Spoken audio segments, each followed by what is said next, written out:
हैं, और दूसरा ब्लैक फंगस के केसेस बढ़ रहे हैं। गांव ग्रामीण में अभी भी बड़ी तादाद में लोगों की मृत्यु हो रही है।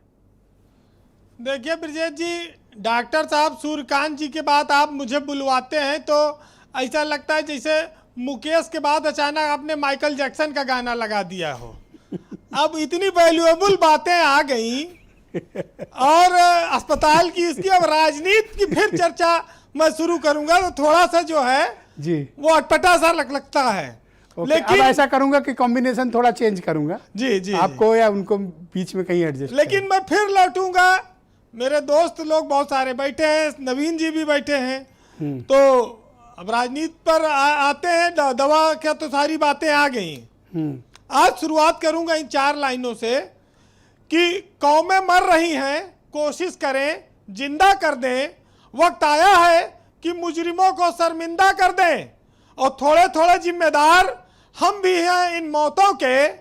आओ आज मिलकर सत्ता की थोड़ी निंदा कर दें। तो अब बात आती है कि भाई लोग मर रहे हैं, सरकार का आंकड़ा घट रहा है, कोरोना सरकार कह रही खत्म हो रही है और लोगों की स्थिति बिगड़ रही है, रोज लोग एडमिट हो रहे हैं या लोग जो गांव में हैं उनको इलाज नहीं मिल पा रहा है।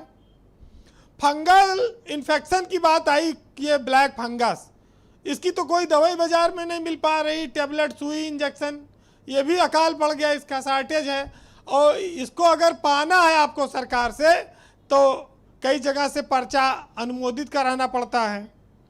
अच्छा, बड़ी बहादुरी की बात यह है कि नर्सिंग होमों ने, प्राइवेट अस्पतालों ने मरीजों से लाखों लाख वसूला, उनका ये पुलिस कुछ नहीं कर पाई। ये रेजिडेंट डॉक्टर गए तो उनको धक्का दे दे के पीटा और भगाया और मुख्यमंत्री से नहीं मिलने दिया। और महत्वपूर्ण बात यह है कि अपने काम की चीज होती है तो ये सब सुन लेते हैं, इनको छत्तीसगढ़ तक दिखता है, और इस पर इनकी सरकार एकदम मौन साधे है कि डॉक्टरों के साथ अभद्रता पर ये कुछ नहीं बोले और ना ये कोई कार्रवाई किए। तो क्या ये इतने भोले हैं कि खाली अपने मुद्दे पर बोलेंगे? अच्छा, आज गांव में, गिराओं में जब आप देखते हैं तो कोई घर ऐसा नहीं बचा जहां शोक ना हो, लहर ना हो, मातम ना हो।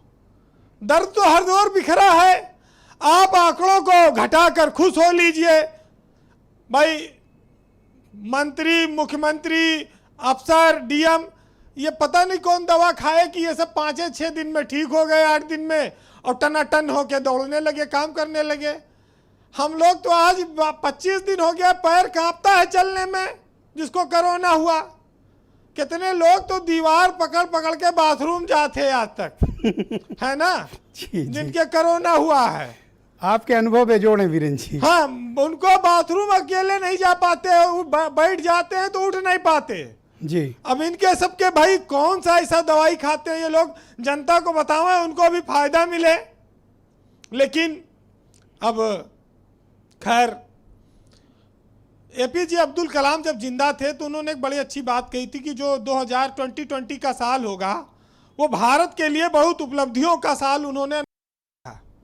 लेकिन किसी को पता नहीं था कि ऐसा महामारी आएगी कि प्रगति की बजाय दुर्गति देखनी पड़ेगी। और इस देश में तमाम सारे लोग, वैज्ञानिक और जानकार लोगों को उच्च पदों पर बैठने का मौका मिला और उन्होंने अपने अनुभव से देश को बहुत सारी चीज़ें दी, लेकिन हम शायद उनको संभाल नहीं पाए इस प्रदेश में।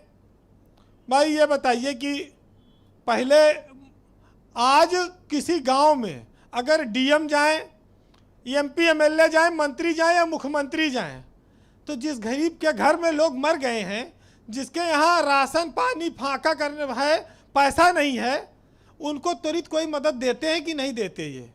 और नहीं देते तो फिर ऐसे दौरों का क्या फायदा?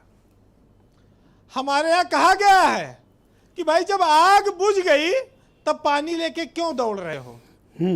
और अगर आप लोगों का दुख दर्द बांटना चाहते हो तो खोलो खजाना, या डीएम साहब आए हैं तो गरीब को कुछ तो मिले, लगे कि आज डीएम साहब और मंत्री जी का दौरा था। लोग बड़ी उम्मीदों से दौड़ते हैं, हाथ जोड़ते हैं मंत्री, मुख्यमंत्री और अधिकारियों के सामने। उनको लगता है कि आज कुछ चमत्कार होगा, इस गांव में इतने बड़े बड़े अधिकारी आ रहे हैं। लेकिन सब दौरा अपना निपटा, सब अपने अपने घर, आश्वासन, बातचीत, इसके अलावा क्या है? लाखों लाख वेतन लेने वाले लोगों का दिल तो पसीजता नहीं है। बहरहाल जो लाशें तैर रही हैं बाहर दिख रही नदियों में, और जिनको गाड़ा गया था वो ऊपर आ गई। लोग कह रहे हैं उस पर तमाम सारी आपत्तियां आ रही हैं, उठा रहे हैं लोग। लेकिन सवाल ये नहीं कि हम मरे क्यों, सवाल ये है कि हम जिंदा क्यों हैं। और जवाब यह है कि हम जिंदा, हमें रहना है, क्योंकि अभी हमें आगे और बेहतर ढंग से मरने की तैयारी करनी है। शमशान में लकड़ी उकड़ी मिल सके, बहुत ज़्यादा वहाँ भीड़ भाड़ ना हो, जिससे कि लोगों का आत्मा को शांति मिले। बहरहाल सरकार अपनी जिम्मेदारियों को अगर निभाने में फेल हो जाए, नाकाम हो जाए, तो मीडिया मैनेजमेंट करती है या बहुत सारे लोगों को जो बोलते हैं उनको चुप कराने की कोशिश करती है। जी, अफसर किसी सरकार के लिए इतने प्यारे और दुलारे शायद उत्तर प्रदेश में कभी नहीं थे जो इस सरकार में जितना अफसरों का जलवा है। चाहे वो डॉक्टरों को मारें, चाहे जनता को मारें। लखनऊ में भी आपने देखा, एक बच्चा दवा लेने गया था, सीसीटीवी में कृष्णा नगर इलाके में बहुत पीटा गया, उसको पुलिस ने पीटा। हालांकि बाद में उस पर कार्रवाई हुई, निलंबन किया एडीजी डी के ठाकुर ने। तो जहां पर लोग संवेदनशील हैं, कुछ कार्रवाइयां कर रहे हैं, लेकिन नाकामियों के किस्से बहुत हैं। और इसका अंदाजा आपको जिला पंचायत के चुनाव में हुआ है। अभी उत्तर प्रदेश में अध्यक्षी का भी चुनाव होगा, और अभी उत्तर प्रदेश में 8 महीने बाद विधानसभा का भी चुनाव होगा। बहुत सारी चीजें बीजेपी ने जितने वादे किए थे लोगों को, जो धोखा मिला है, जो अहंकार मिला है, जो लोगों को उपाधियां मिली हैं, भ्रष्टाचारों को, चोरों को और तमाम सारे बात लोगों को, वो सब चीजों का लोग सवाल जवाब करेंगे। जी वीरेंद्र जी। बहरहाल एक साहित्यकार ने लिखा है, मेरे मित्र हैं पवन सिंह पत्रकार, वो भी बहुत अच्छा लिखते हैं। आज उनकी 4 लाइनें सुनाऊंगा आपको कि सियासत रोज नए फरमान करती है, कि सियासत भी रोज नए फरमान करती है, सच देखती है मगर झूठ का ऐलान करती है, और लगाकर आग फिर पानी का इंतजाम करती है, और जुबा काट कर वह बोलने का फरमान करती है। और भूख से मर मगर भरपेट बोलना है ये तुमको, और घर खाली हो तो भी भरा बोलना है तुमको।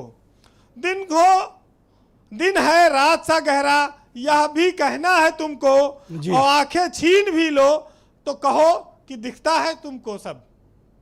बहुत बहुत शुक्रिया वीरेंद्र जी, बहुत बड़ी बात आपने की, बहुत बहुत शुक्रिया। नवीन श्रीवास्तव जी, मैं आपसे जानना चाहता हूं कि उत्तर प्रदेश में लोग ब्लैक फंगस के इंजेक्शन के लिए दर दर की ठोकरें